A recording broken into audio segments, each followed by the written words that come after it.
नमस्कार दोस्तों।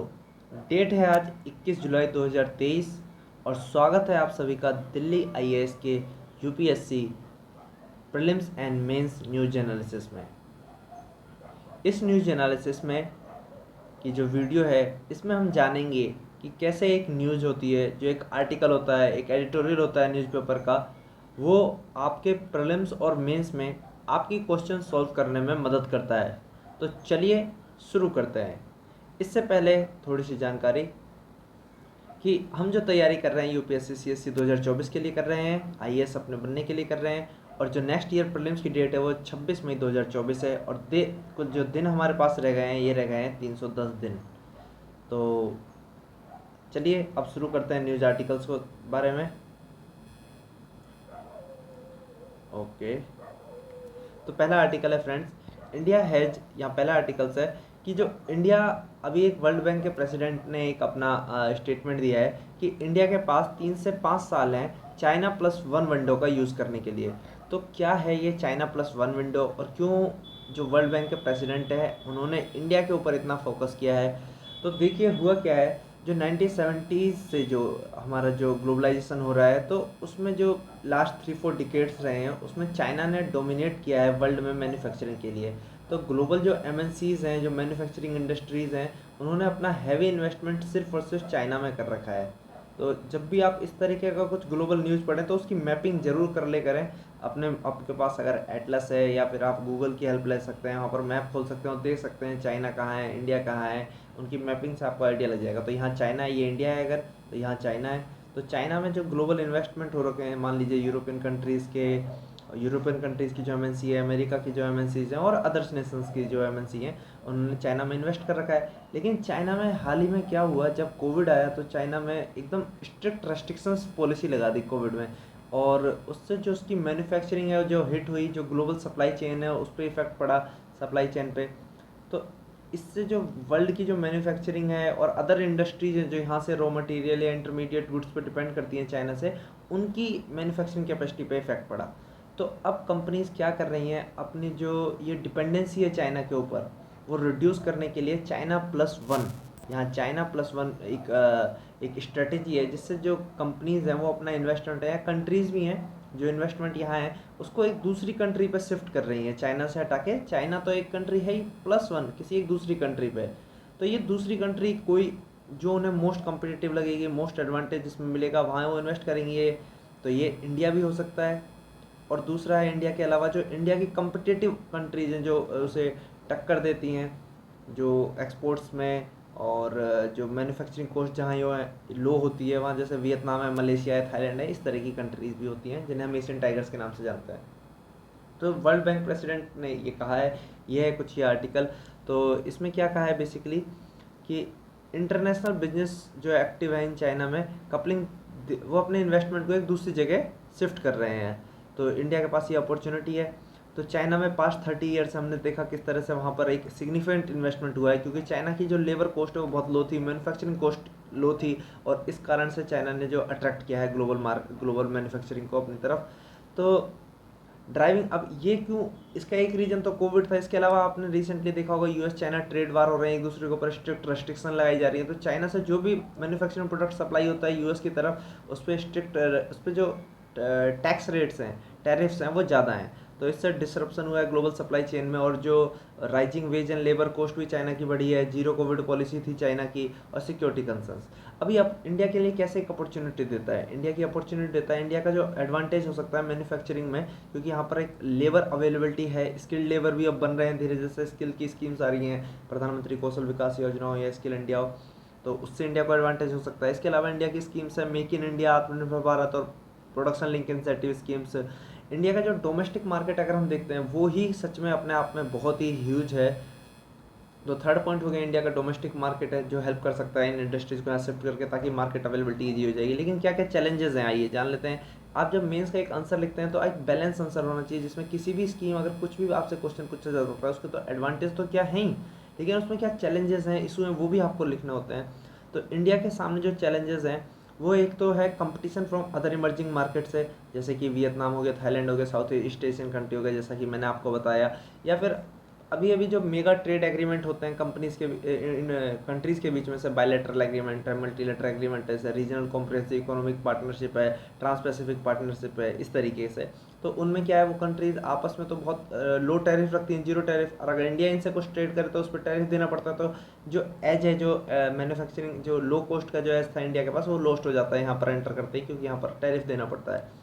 इसके अलावा इंडिया का जो इंफ्रास्ट्रक्चर है, स्पेशली फिजिकल इंफ्रास्ट्रक्चर में क्या आता है दोस्तों, रोड हो गए आपके, एयरपोर्ट्स हो गए, रेलवे हो गए, एनर्जीज हो गई, पावर प्लांट्स हो गए, और स्किल शॉर्टेज है जो लेबर फोर्स में। इंडिया का जो स्किल लेबर है वो ओनली 4.7% ऑफ टोटल लेबर है, जो कि बहुत लेस है। वहीं हम साउथ कोरिया में देखते हैं तो वहाँ 96% है, चाइना में ये तकरीबन 26% के आसपास रहता है। तो ये कुछ चैलेंजेस हैं इस चीज़ में। अब इनिशिएटिव क्या लिया है इंडिया ने अपनी कंडीशन इंप्रूव करने के लिए? अगर आपको कहीं भी मेंस में आंसर लिखना पड़ता है क्या इन्वेस्टमेंट इनिशिएटिव ले चुके हैं और क्या लेने चाहिए, तो आपने देखा है कॉर्पोरेट टैक्स में इंडिया ने बहुत ज़्यादा रैशनलाइजेशन किया है। ये 22% तक इसको ले आए हैं कम करके, जो कि एक बहुत ज़्यादा कम्पिटिटिव एज देता है एमएनसीज को। इसके अलावा लेबर लॉज में रिफॉर्म्स किए गए हैं, न्यू लेबर कोड्स आए हैं, जो अभी रिसेंटली 4 लेबर कोड्स आए थे। गवर्नमेंट की स्कीम्स हैं, पीएलआई स्कीम है, मेक इन इंडिया आत्मनिर्भर भारत है, जो एडवांटेज देती है, इंसेंटिव देती है इंडस्ट्रीज़ को अपनी मैन्युफैक्चरिंग कैपेसिटी बढ़ाने के लिए इंडिया में। इसके अलावा एफडीआई का लिबरलाइजेशन किया है, और डिफेंस जो सेक्टर है उसे ओपन किया है प्राइवेट सेक्टर्स के लिए भी। जीएसटी ने आपने देखा है किस तरह से मार्केट में एक ईज ला दी है, अंडरस्टैंडिंग ऑफ टैक्सेस बहुत आसान हो गया है। तो इस तरह के इंडिया को कुछ इनिशिएटिव लिए हैं। तो ये था ये आर्टिकल हमारा। चलिए नेक्स्ट आर्टिकल की तरफ देखते हैं, अगला क्या है। अगला आर्टिकल है हमारा United nation conference of trade and development. इसने एक रिलीज़ किया है अपना इन्वेस्टमेंट्स की, जो investment in the SDG report, कि किस तरीके के इन्वेस्टमेंट एसडीजी गोल्स को अचीव करने के लिए होने चाहिए। एसडीजी गोल्स आपको पता होंगे 2015 से लेकर 2030 तक की जो इनका टाइम पीरियड है, और हमारे पास 17 एसडीजी गोल्स हैं। ये एसडीजी गोल्स आप याद कर सकते हैं, ताकि आपको मेंस में जब आंसर राइटिंग करते समय एसडीजी गोल्स आप एग्जाम्पल में लिख सकते हैं। फॉर एग्जाम्पल मैंने यहाँ पर इस तरीके से एक कोड वर्ड बना रखा है, फैग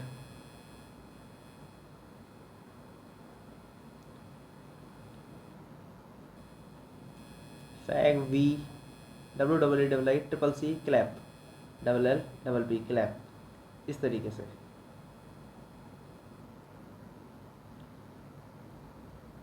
तो तो फैक्ट से यहाँ होता है एंड पॉवर्टी, एस से हंगर, एस से हेल्थ, 1 2 3 4 5 17 जो एसडीजीज है मैं आपको उसके बारे में बता रहा हूँ। 17 एसडीजी, फैग वी क्लैप। तो इस तरीके से आप इसे याद कर सकते हैं, फैग वी क्लैप। 1 2 3 4 5 6 7 8 9 10 11 12 13 14 15 16 17। ये पीस है poverty, hunger, health, education, gender equality, clean water and sanitation, and clean energy, decent work and economic growth, industry, innovation and infrastructure, and reduce inequality, SDG 10। Climate action, sustainable cities and communities, and responsible consumption, life below water, life on land, and partnership for achievement of this goals, and peace, justice and strong institutions. तो ये हमारे 17 SDG हैं, इनको आप ध्यान कर सकते हैं। आगे देखते हैं तो इस रिपोर्ट में क्या कहा है कि SDG के लिए किस इन्वेस्टमेंट की ज़रूरत है। तो इसने हाईलाइट किया है कि there is a need of $4 trillion, estimated है $4 ट्रिलियन चाहिए हमें डेवलपिंग कंट्रीज़, जो उन्होंने अपने एनुअली जो टारगेट अचीव करना है SDG को, उसको अचीव करने के लिए। तो इसने, और साथ ही इसने role of investment proportion agencies हैं, उनका क्या रोल हो सकता है SDG इम्प्लीमेंट करने के लिए। इन्वेस्टमेंट प्रमोशन एजेंसीज दोस्तों, हर देश की एक अपनी एजेंसीज होती हैं जो FDI को प्रमोट करती हैं उसके देश की कंट्रीज़ के लिए। और फॉर एग्जांपल चाहे वो मैन्युफैक्चरिंग में हो, सर्विस सेक्टर में हो, या फिर अब SDG के लिए हो, या फिर क्लाइमेट एक्शन के लिए हो, ग्रीन कार्बन के लिए, उस तरीके से। तो role of IPA in facilitating SDG implementation, तो इसने इस रिपोर्ट बताती है कि जो investment facilitation services are inclusive and address specific to the SDG related sector.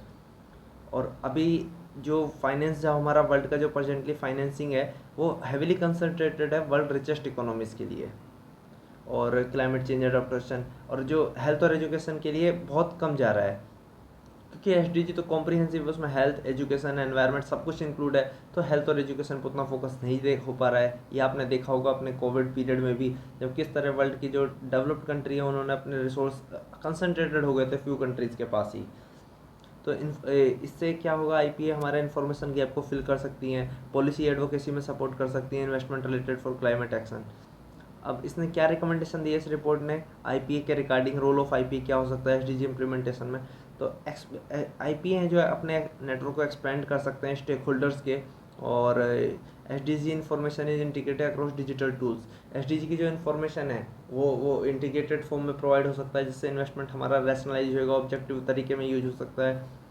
और जो नॉन ट्रेडिशनल प्लेयर्स हैं जैसे कि बैंक है, एनजीओ है, उनको एक technical and financial partnership provide हो सकती है ताकि वो अपना एसडीजी इन्वेस्टमेंट प्रोजेक्ट कर सके। तो ये था एक आर्टिकल एसडीजी से रिलेटेड कि उसमें फाइनेंस की क्या नीड है। चलिए अब चलते हैं अगले आर्टिकल पे।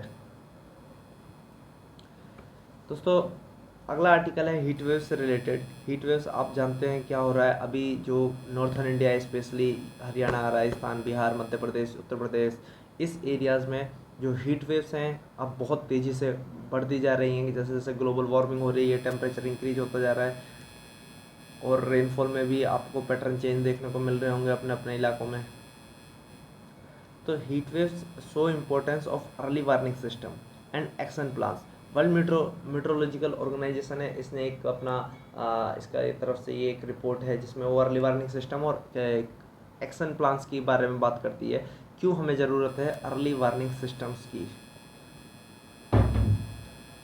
दोस्तों सोचिए आप अपने घर में हैं और आपको आप अपने घर में हैं, ये आपका घर है, ये आपका घर है, मान लीजिए अपार्टमेंट्स में रहते हैं आप, और यहाँ आप रह रहे हैं, और आपके मोबाइल पे एक मैसेज आ जाता है, या आप सोशल मीडिया के थ्रू कनेक्ट हैं, आपको पता चल जाता है कि आप अभी 9 बज रहे हैं, 9 AM, और 10 बजे आपके यहाँ कोई अर्थक्वेक आने वाला है। अब सोचिए अर्थक्वेक आने से 1 घंटे पहले आपको एक अलार्म मिल गया है, तो आप क्या करेंगे, आप यहाँ थोड़ी रहेंगे, आप निकल के बाहर अपने आप प्लेन एरिया में आ जाएंगे। तो इससे क्या हुआ, इसी चीज़ को बोलते हैं अर्ली वार्निंग सिस्टम। एक वार्निंग आपको मिल गई और अर्ली मिल गई, आपको जो हमारा डिजास्टर है उसके आने से पहले आपको एक वार्निंग मिल गई, जिससे आप समय रहते बाहर आ गए और सेव कर लिया, इसी तरह आपकी फैमिली ने कर लिया। तो इस सिस्टम को होता है अर्ली वार्निंग सिस्टम। अब ग्लोबल टेम्परेचर है वो पूरे वर्ल्ड में एक अनप्रेसिडेंट लेवल से बढ़ रहा है, तो वर्ल्ड मेट्रोलॉजिकल ऑर्गेनाइजेशन कहता है कि एक early warning for all initiative एक करने की ज़रूरत है। तो इम्पैक्ट बेस्ड वार्निंग की ज़रूरत है हमें। इनिशिएटिव ऐसा जो इनिशिएटिव होगा उससे सभी का प्रोटेक्शन होगा from hazardous weather and water और क्लाइमेट इवेंट्स। और ये जो अर्ली वार्निंग सिस्टम है ये कोलेड बाय है world meteorological organization and united nation office of disaster risk reduction. Early warning system is a integrated system of hazard monitoring, forecasting, prediction, disaster risk assessment and communication. और इसको जो recognize किया गया था Sendai framework of disaster risk reduction में किया गया था। सेंडाई फ्रेमवर्क हमारा 2015 से लेकर 2030 तक चलने वाला है फॉर डिजास्टर रिस्क रिडक्शन के लिए। इसमें एक गाइडलाइंस हैं कि हाउ डिफरेंट नेशंस जो डिजास्टर्स को अडॉप्ट करना चाहते हैं, उससे प्रिवेंट होना चाहते हैं, क्या क्या मेथोडोलॉजी उन्हें अडॉप्ट करनी चाहिए, कैसे उन्हें अवेयरनेस क्रिएट करनी चाहिए, क्या टेक्नोलॉजीज़ का हेल्प करना चाहिए। प्रेजेंटली जो वर्ल्ड की 1/3 ऑफ द वर्ल्ड पॉपुलेशन है वो अभी अर्ली वार्निंग सिस्टम से कवर्ड नहीं है। तो आप देख सकते हैं बहुत ही एक मेजर पॉपुलेशन का हिस्सा है जो भी स्टिल अभी एक्सक्लूड है इस सिस्टम से। और इंडिया में जो अर्ली वार्निंग सिस्टम है वो आपको कहाँ देखने को मिलती है, तो जियोलॉजिकल सर्वे ऑफ इंडिया है वो लैंडस्लाइड का अर्ली वार्निंग सिस्टम लॉन्च करता है, ताकि जो हमारे माउंटेन एरियाज़ हैं, आप जब इंडिया का मैप देखेंगे इस तरीके से कुछ, यहाँ तो माउंटेन एरियाज़ है, यानी कि हिमालयन एरिया है पूरा आपका, जम्मू कश्मीर, लद्दाख, हिमाचल प्रदेश, उत्तराखंड और नॉर्थ ईस्ट के एरिया है, और वेस्टर्न घाट्स है, यहाँ पर लैंडस्लाइड ज़्यादा होती है, तो इसके लिए यहाँ पर लैंडस्लाइड अर्ली वार्निंग सिस्टम है। इसके अलावा इंटीग्रेटेड फ्लड वार्निंग सिस्टम है, आई फ्लोज इसे कहते हैं मुंबई, और इसके अलावा integrated coastal flood warning system है। कोस्टल एरियाज़ की जो फ्लड होती है जैसे कि मुंबई में आपने देखा होगा, चेन्नई में आपने देखा होगा, विशाखापट्टनम में भी आ जाती है, तो इस तरीके की कोस्टल फ्लड वार्निंग है। Indian tsunami early warning system है, इसे जो ऑपरेट करता है Indian national centre ocean information service है, ऑपरेट करता है। इसके अलावा डिफेंस जियो इन्फॉर्मेटिक रिसर्च एस्टेब्लिशमेंट प्रोवाइड करता है advance warning for avalanches. Avalanches जो हिमालयन जो यहाँ पर ग्लेशियर्स होते हैं उन एरिया में हमारे एवलांचेस होते हैं, तो उससे प्रिवेंशन के लिए अर्ली वार्निंग सिस्टम का हम यूज़ करते हैं। तो इस अर्ली वार्निंग सिस्टम और जो हमारे पास नाम आए, जैसे कि लैंडस्लाइड अर्ली वार्निंग सिस्टम का नाम आया, ल्यूइस का integrated flood warning system, flood का अर्ली वार्निंग सिस्टम का नाम आया, आई फ्लोज। तो इन चीज़ों को integrated coastal flood warning system, तो इन चीज़ों को आप अपने मेंस की आंसर राइटिंग में अपने एग्जाम्पल के रूप में सब्सटेंशिएट करने के लिए, फ्यूचरिस्टिक सॉल्यूशन बताने के लिए आप इन्हें यूज कर सकते हैं, बहुत हेल्पफुल होंगे। चलिए चलते हैं अगले आर्टिकल पर। अगला आर्टिकल है ministry of coal extended registration date for star rating of coal and lignite mines. तो आपने अपने घरों में देखा होगा, एक अप्लाइंसेज हैं, जैसे कि आपका एसी हो गया, फ्रिज हो गया, फ़ैन हो गया, बल्ब हो गया, इन सबके पास स्टार रेटिंग होती है कि इनकी एफिशिएंसी क्या है। कोई 3 स्टार के होते हैं, कोई 5 स्टार होता है। तो 5 star is the most efficient bulb, जिससे कम एनर्जी कंज्यूम करता है और लॉन्ग रन तक चलता है, इसका कार्बन एमिशन कम होता है, तो उसको मिलते हैं 5 स्टार। और जिसकी परफॉर्मेंस पुअर होती है, यानी कि एनर्जी भी ज़्यादा कंज्यूम कर रहा है और हो सकता है उसके थ्रू कार्बन एमिशंस भी होते हों, तो उसे पुअर रेटिंग मिलती है। तो इसी तरह की इससे क्या होता है, अवेयरनेस होता है। जब आप मार्केट में प्रोडक्ट परचेज करने जाते हैं तो आप देखते हैं 3 स्टार है, अगर आपको एक एसी लेना है, एक एसी 3 स्टार है, एक 5 स्टार है, तो आप कोशिश करेंगे कि आप 5 स्टार वाला एसी लेंगे, क्योंकि इससे आपकी जो एनर्जी सेविंग होगी, कम वाट में चलेगा ये, और जब कम वाट में चलेगा तो आपके पैसे तो वैसे ही रिटर्न कर देगा। तो इसी तरह की एक स्टार रेटिंग मिलती है कोल और लिग्नाइट माल्स को, लिग्नाइट माइंस को। तो इसके लिए जो रजिस्ट्रेशन करना था, कि मान लीजिए आप 3 तरह की माइन है, 3 ABC माइंस हैं, तो ये रजिस्ट्रेशन करेंगे अब गवर्नमेंट के पास कि हमें इस तरीके की रेटिंग आप दें, गवर्नमेंट एजेंसी के पास। तो मान लीजिए बी और सी ने कर दिया, ए अभी तक नहीं कर पाया, तो इसके लिए अब डेट एक्सटेंड कर दी है। ये पूरी एक न्यूज है। तो star rating under star rating policy for coal mining इसके थ्रू मिलती है। It implement a system of self evolution और subsequent validation by coal control organization. ये CCO एक ऑर्गेनाइजेशन, इस पर क्वेश्चन आ चुका है UPSC प्रीलिम्स में, पिछले कुछ लास्ट टू लास्ट ईयर आया था आई थिंक UPSC प्रीलिम्स में। तो आप ध्यान कर सकते हैं इस तरीके के ऑर्गेनाइजेशन का। तो ये तो सेल्फ इवोल्यूशन है, उसके बाद सब्सिक्वेंट वैलिडेशन होता है कोल कंट्रोल ऑर्गेनाइजेशन के द्वारा। तो mining operations, environment related parameters, adoption of technology, best mining practices, economic performance, rehabilitation, resettlement of work related compliance and safety and security। तो इसके क्या होता है, वेरियस फैक्टर्स इंक्लूड होते हैं ये रेटिंग देने से पहले, वो फैक्टर्स अभी मैंने आपके सामने पढ़े। इसके अलावा कोल कंट्रोल ऑर्गेनाइजेशन क्या है, ये ministry of coal collect and maintain coal production data of all private and public sector coals का।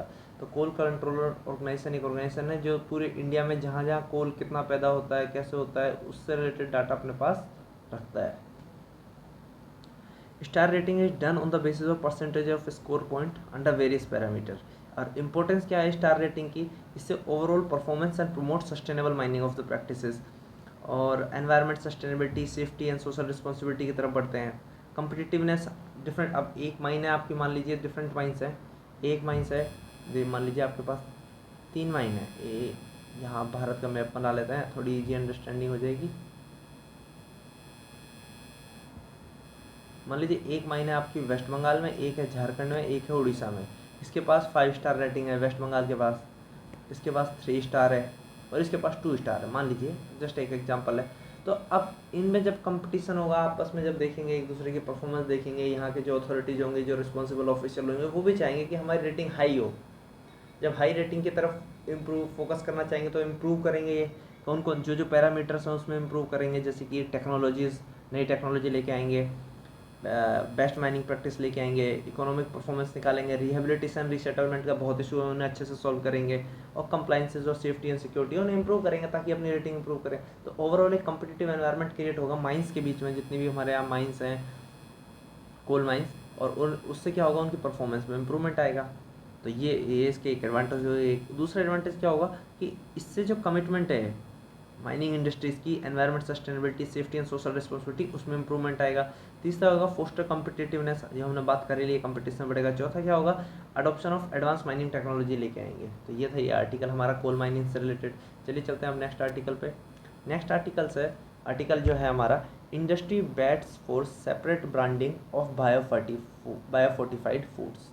तो क्या समझने को मिलता है कि एक इंडस्ट्री ने डिमांड की है कि जो बायोफोर्टिफाइड फूड्स हैं, अब इसको इस तरीके से समझते हैं, मान लीजिए फोर्टिफाइड फूड होता है, फूड फोर्टिफाइड होता है, फोर्टिफाइड, ये 2 तरीके से होता है। एक तो आपका हो गया आर्टिफिशियल फोर्टिफिकेशन, आर्टिफिशियल फोर्टिफिकेशन होता है जैसे कि राइस का आपने पढ़ा होगा, राइस फोर्टिफिकेशन। इसमें जो सिंपल राइस होते हैं उसमें एक्स्ट्रा न्यूट्रिशेंट ऐड किए जाते हैं, माइक्रो न्यूट्रिशेंट होते हैं, कैल्शियम है, जिंक है, आयरन है, इस तरीके से। एक दूसरा होता है बायो फोर्टिफिकेशन। अब मान लीजिए क्रॉप जो हो रही है, बायो फोर्टिफिकेशन, क्रॉप जो उग रही है यहाँ पर, आप समझिए इस तरीके से, इसकी जीन में ही चेंज कर दिया जाए। ये जो राइस उग रहा है, ये राइस का इस तरीके से जेनेटिक इंजीनियरिंग का यूज करके इसके जीन में चेंज किया गया जाए कि इसमें जो राइस आने वाला है ये न्यूट्रिशन, एक्स्ट्रा न्यूट्रिशन हो, इसमें आयरन हो सकता है, कैल्शियम हो सकता है, विटामिन B1-2 हो सकता है, इस तरीके से। तो जो जेनेटिक चेंजेस करके जो क्रॉप प्रोडक्शन होता है और उसमें जो न्यूट्रिशन इंप्रूवमेंट किए जा सकते हैं, इसे बोलते हैं बायो फोर्टिफिकेशन। फोर्टिफाइड का मतलब क्या होता है, जो सिंपल जो क्रॉप है आपकी, राइस है, वीट है, इसमें न्यूट्रिशन ऐड करना, तो इसे बोलते हैं फोर्टिफिकेशन। अब ये दो तरीके का हो गया। आर्टिफिशियल फोर्टिफिकेशन जो होता है वो एक्स्ट्रा न्यूट्रिशन आफ्टर हार्वेस्टिंग करा जाता है, पहले फसल की कटाई हो गई और उसके बाद न्यूट्रिशन ऐड करे जाते हैं। बायो फोर्टिफिकेशन होता है जो जेनेटिक में चेंज करके उसमें न्यूट्रिशन डाले जाते हैं। तो ये था हमारा बायो फोर्टिफिकेशन के बारे में। अब देख लेते हैं इसमें क्या लिख रखा है।